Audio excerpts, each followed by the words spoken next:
Boa noite, pessoal. Eu sou a Vitória. E eu sou a Natália. E nosso trabalho é sobre medidas antropométricas. Nosso trabalho vai falar diferentes maneiras de medir a estatura, o peso, a circunferência e por que a importância de tudo isso.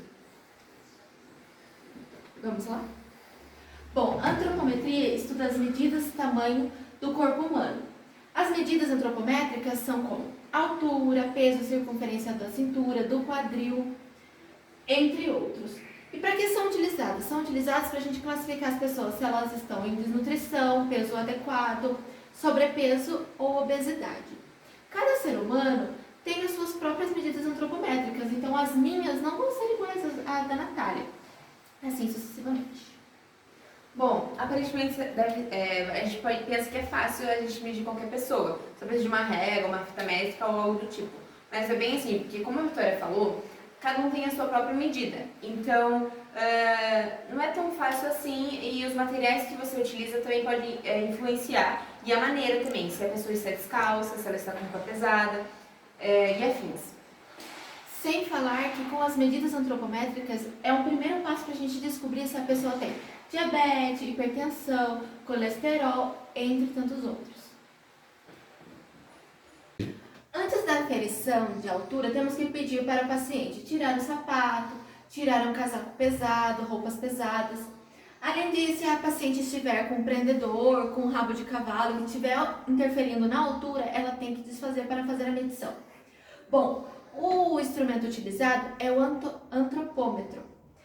Para crianças menores de 2 anos, a gente tem que fazer com a criança deitada. Pede auxílio para a mãe ajudar a segurar a perninha da criança, leva o cursor até o pezinho, fica entre a cabecinha e o pé, assim a gente consegue tirar a altura. Já em pessoas, crianças maiores de 2 anos e pessoas adultos, adolescentes, é feito de pé. Como que se faz em adultos? Pedimos para a pessoa ficar ereta, com um peso entre os 2 pés, olhando ao horizonte. Aí temos que pedir para a pessoa encostar 5 pontos na parede, que são o calcanhar, a panturrilha, as nádegas, as costas e a cabeça. Se a pessoa não conseguir encostar esses 5 pontos, então que ela encoste pelo menos 3, que são o calcanhar, as nádegas e as costas, para poder fazer uma aferição exata. Levamos o cursor até a cabeça, lembrando, a pessoa tem que estar olhando no horizonte para poder fazer a aferição da altura. Bom, eu vou falar sobre a medida do peso. Como é que se faz? A gente também instrui o paciente a retirar as roupas pesadas, como casaco, jaquetas, tirar os sapatos, deixar os pés afastados, remover acessórios, objetos que estejam no bolso, como chaves, moedas, celular, carteira e afins. Bom, a balança deve ter a precisão exata para a gente conseguir retirar o exato peso da pessoa. A precisão ele vai variar de acordo com a balança, se é eletrônica ou mecânica, a marca que é a balança e também o fabricante, né? E é recomendado para aquelas balanças pediátricas tenha a precisão de 10 gramas e as antropométricas de 100 gramas. Bom, a balança deve estar em lugar plano, porque durante a medição não pode ter nenhuma interferência de equilíbrio que possa prejudicar o valor do paciente. Bom, aqui tem uma balança mecânica e essa balança serve para as crianças maiores de 2 anos e adultos. Bom, essa balança tem o cursor maior, o cursor menor, o calibre, a trava e a plataforma. E a gente vai pedir para o paciente subir na plataforma com os pés afastados, jogando o peso para os 2 pés, nem tanto para um nem tanto para outro. Com isso a gente vai medir o cursor maior e o cursor menor, porque esse cursor maior e esse cursor menor fica pendendo para um lado e para o outro, então a gente tem que achar o equilíbrio, e achando esse equilíbrio, mexendo no cursor maior e no cursor menor, a gente vai achar o peso exato da pessoa. Agora eu vou falar como se mede a circunferência do paciente. Primeiro a gente vai ter que instruir o paciente a deixar a região do abdômen livre. E se caso ela estiver vestindo macacão ou vestido, a gente peça que ela coloque outra vestimenta, para não interferir na medição. Deve ser utilizar o material fibra de vidro, flexível e inelástica, e também tem que ter uma precisão de 0,1 centímetro. Bom, aquelas fitas de costureira, que é a fita métrica, não é tão recomendado porque durante o tempo ela pode se desgastar, fazendo com que a precisão não seja mais de 0,1 centímetro e sim maior. Então eu vou chamar a Vitória para demonstrar para vocês. Bom, como eu disse, ela tem que estar com os pés afastados. A gente vai pedir para ela levantar a camiseta para a gente conseguir olhar o abdômen inteiro. E primeiro a gente vai medir o busto, o tórax, a cintura e depois o quadril. E com isso a gente vai ter a altura do corset. Bom, a gente vai instruir a paciente a levar as suas duas mãos para atrás da escápula. E com isso a gente vai conseguir medir o busto, o tórax, a cintura e o quadril. Com isso, ela fazendo essa posição, digamos assim, a gente vai conseguir perceber que ela tem uma postura mais ereta, porque ela vai levar o seu tórax para frente. Com isso, a gente vai pegar uma fita métrica, né? No caso a gente não tem, então a gente vai pegar a trena mesmo. Então a gente vai, a partir da onde está a mão dela. Bom, a gente pode ver que da Vitória deu 85 centímetros o busto. E agora a gente vai medir o tórax. Vai lembrar que o tórax é abaixo dos seios. Então, como a gente mediu o busto dela, a gente vai colocar logo abaixo.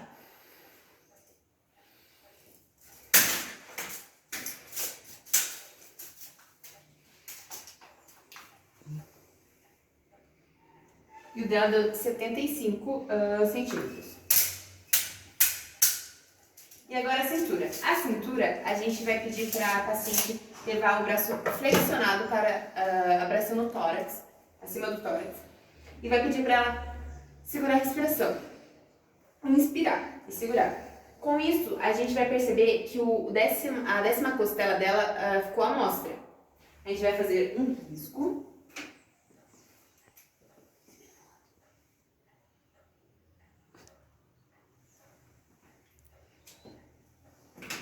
E quando ela soltar o ar, a gente vai perceber onde está a cintura dela. Então a gente vai medir a cintura.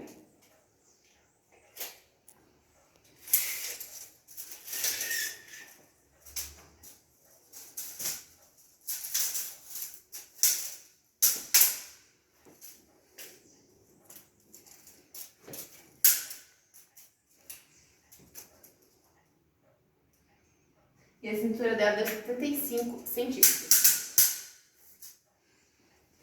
E agora ela vai falar sobre a medição do quadril. Aqui é uma justificativa da antropometria na população para monitorar sobrepeso e obesidade. Então percebemos aqui que durante os anos, tanto os homens quanto as mulheres aumentou o valor de sobrepeso.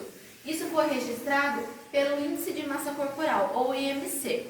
Como que a gente calcula o IMC? O IMC é calculado através de duas medidas antropométricas, o peso e a altura. E depois estaremos fazendo um exemplo. Aqui a gente vê a tendência durante o século de obesidade mórbida, segundo as regiões. É um estudo de 2008. Então a gente vê que a região sudeste e sul, elas têm um maior índice de obesidade mórbida. Claro, esse estudo ele mostra também como os fatores de desenvolvimento da região estão relacionados com os casos de obesidade. Porque com isso as pessoas acabam comendo alimentos industrializados que não têm muita carga saudável, nutricional, isso mesmo. E a gente tem um exemplo como os países também desenvolvidos, como os Estados Unidos, onde eles só comem fast foods na escola, aprendem, a educação alimentar deles são esses alimentos industrializados. Bom, já esse outro gráfico, de acordo com a OMS, é de 2004 e mostra que as crianças acima de 10 anos, o índice, como é medido, é através do peso, a idade, a altura, a idade, o peso e a altura. Em adolescentes, é o IMC percentilar, que seria o quê? A gente não pode levar muito a sério isso por conta que os adolescentes estão sempre em desenvolvimento, mudança de peso, de estatura, então a gente sempre tem que estar aferindo. Em adultos é o IMC e a relação cintura-quadril, que a gente vai demonstrar também depois como se faz. Em idosos é o IMC, em gestantes é o IMC por semana gestacional, que seria o quê? Acompanhando durante a gestação da mulher, né? Durante a semana da evolução da gestação.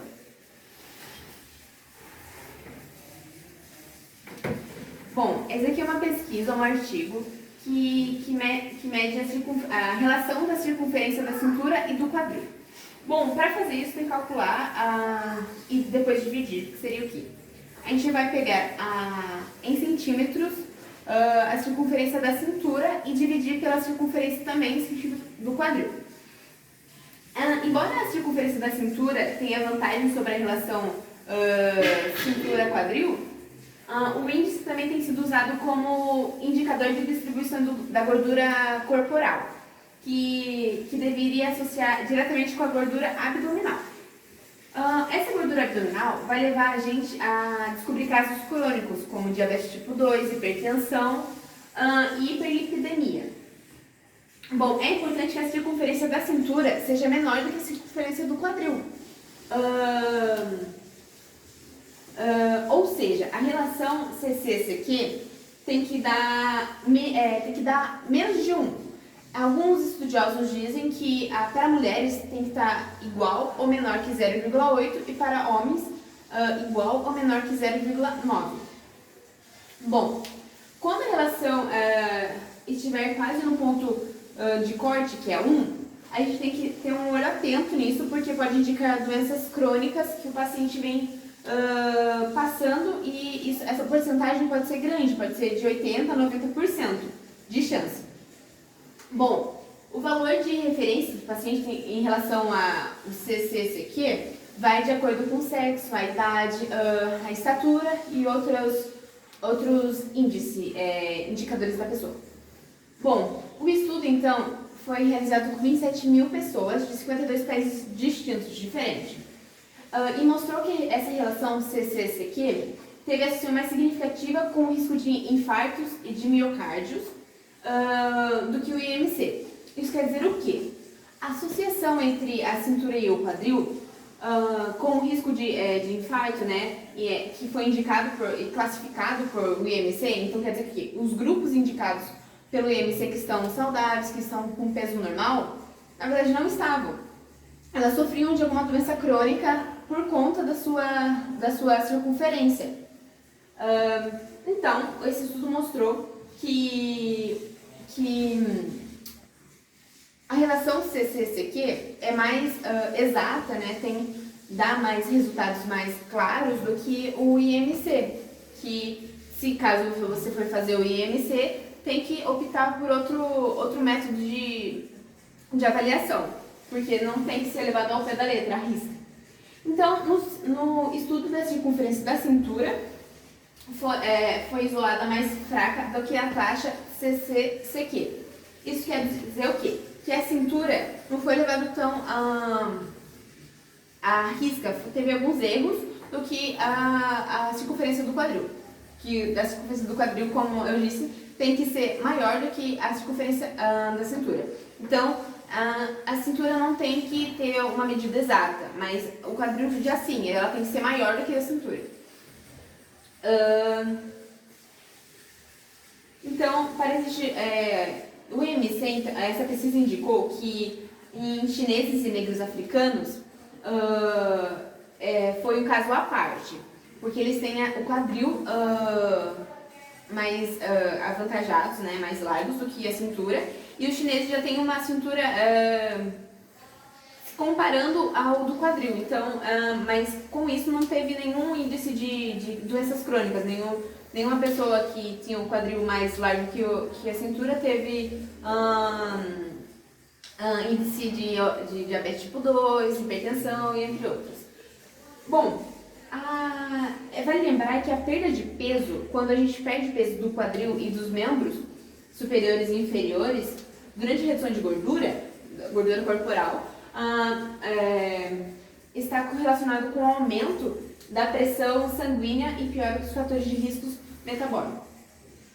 Bom, aqui é um outro estudo. Um estudo sobre o diâmetro sagital abdominal. Como que é feita essa medida? É uma medida antropométrica. A gente usa o antropômetro e a gente faz a medição da altura do abdômen do paciente. E ela foi muito importante porque ela foi mais eficaz do que uma tomografia computadorizada. Então, ela mostrou que com a aferição da medida sagital do abdômen estava correlacionado à gordura adiposa visceral, a problemas cardiovasculares nos pacientes. Esse estudo foi feito em 885 indivíduos entre 19 e 66 anos. E aqui ele fala que foi fortemente e positivamente correlacionado às doenças, como doenças cardiovasculares, colesterol LDL, que é o colesterol ruim que a gente fala, triglicérides, insulina, entre tantos outros. Então, a gente vê como é uma medida fácil, simples e eficaz, e ela é muito mais eficaz e rápida do que até uma máquina, um computador, né? O que eu posso... Acho que é isso. Aí, isso é a parte dele. Ah, tem mais uma parte também. Nós iremos fazer a medição bem na crista do híbrido, então é esse ossinho aqui bem do quadril. Bom, as pessoas que são, às vezes, a gente não consegue, mais cheinhas, a gente não consegue perceber esse osso, a gente pode fazer a medição 10 centímetros abaixo do umbigo. E as pessoas que não conseguirem enxergar a 10ª costela do paciente, é só a gente pegar 2 dedos acima do umbigo. Bom, aqui vamos fazer bem aqui no ossinho. Pode olhar aqui pra mim. Deu 80 centímetros. Então, como mostra a imagem, a gente pode ver que tem aqui uma diferencinha. A cintura aqui bem na costela e o quadril bem no ossinho aqui na frente da região pubiana. Temos que perceber, como a Natália disse, que o IMC, a relação cintura e quadril, elas são a primeira porta de entrada para a gente perceber se o paciente tem uma doença. Claro que os especialistas como nutricionistas, endocrinologistas, eles possuem outras medidas antropométricas muito mais avançadas que nós enfermeiros podemos fazer. Então, eles podem fazer a medida da prega cutânea, eles têm balanças mais especializadas que podem ver o peso do osso, o peso, o músculo, quanto pesa, quanto tem de gordura corporal na pessoa. Então, essas medidas que estamos mostrando, elas são uma porta de entrada para a gente já definir no paciente se ele pode ter uma doença mais séria, escondida, que ainda não saiba. Bom, como eu e a Vitória tinha falado do IMC, que não tem que ser levado tão à risca, tão ao pé da letra, eu coloquei uma charge que é o erro do IMC, que são 2 pessoas com a mesma estatura e a mesma massa. Só que o IMC é igual, né? E na classificação aqui do IMC, o 30 é obesidade grau 1, grau leve. E, então quer dizer que essa pessoa do lado direito está obesa, e ele até faz um comentário, meu percentual de gordura é de 6%, e a outra pessoa fala, meu percentual de gordura é 36%. Não é bem assim. Por isso que a gente diz que o IMC não é tão exato, porque o que vale para um não vai valer para outro, é isso que quer dizer? Não é bem assim. Nem tudo deve ser levado ao pé da letra. Até tem uma palestra que uma médica fala. Muitas vezes tem muita gente que fala assim, essa pessoa está magrinha, então ela é saudável. Muitas vezes não, ela pode estar magra, mas está doente. Como também tem muita gente que fala assim, eu estou gordinha, mas eu estou saudável. Não. Se você tem um excesso de gordura, você está doente. Você não pode usar obesidade e saudável na mesma frase. Então, você tem que estar atento. Bom, agora vamos para os nossos exemplos. Bom, agora vamos fazer um exemplo. Eu tenho a minha paciente Natália, vamos calcular o IMC dela. O IMC é o peso dividido pela altura ao quadrado. Vamos lá. O seu peso? 70.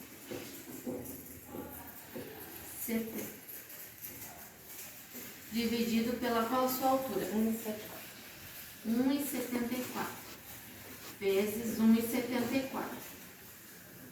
vai dar 70 dividido por 3,0. Aí vamos fazer a divisão. 70. Espero que você seja enxergando. Dividido por 3,0 vai dar 23. 23. 23, vamos arredondar. Aí temos uma tabela, que é a classificação do IMC ou índice de Catlett, que podem ser chamados também. Então a Natália está arredondando 23. 23 aqui na tabela, ela está no peso normal, certo? Assim calculamos o IMC. Lembrando que o IMC é uma das formas de avaliação mais superficiais. Agora eu vou medir a relação cintura e quadril da Vitória. Bom, aqui a gente vai fazer, lembrando que é a circunferência em centímetros da cintura e dividido pela circunferência em centímetros também do quadril. Tá, aqui a paciente